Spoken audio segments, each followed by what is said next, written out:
Maharashtra today 24 news सत्य परिस्थितीचा सविस्तर आढावा।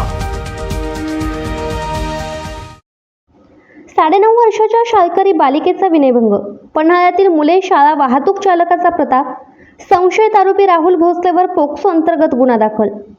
पन्हाळ्यातील एका नामांकित संस्थेच्या अधिपत्याखाली चालू असलेल्या प्राथमिक विभागाचे शाळेमध्ये गडाच्या परिसरातील विद्यार्थ्यांनी ने-आण करणाऱ्या ओमनी गाडीचा मालक व चालक असलेल्या राहुल अशोक भोसले वय 42 राहणार पन्हाळा याने 4थीत शिकणाऱ्या 9.5 वर्षाच्या बालिकेचा विनयभंग केल्याची घटना घडली।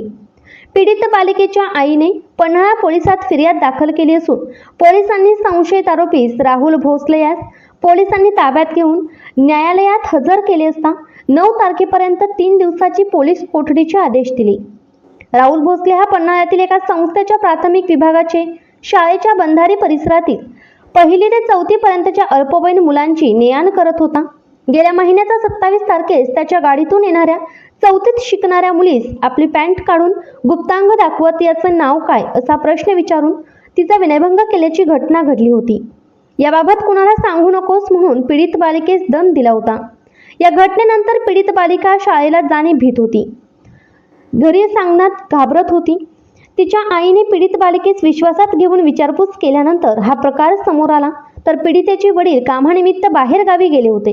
ते आल्यानंतर पीडितच्या आईने पन्हाळा पोलिसात फिर्याद दाखल केली। फिर्याद प्राप्त होताच पन्हाळा पोलिसांनी राहुल यास ताब्यात घेतले। राहुल हा राजकारणात सक्रिय असून अल्पवयीन बालिकेचा विनयभंग करणारा ओमनी चालक राहुल हा विवाहित असून त्याला 2 मुली आहेत।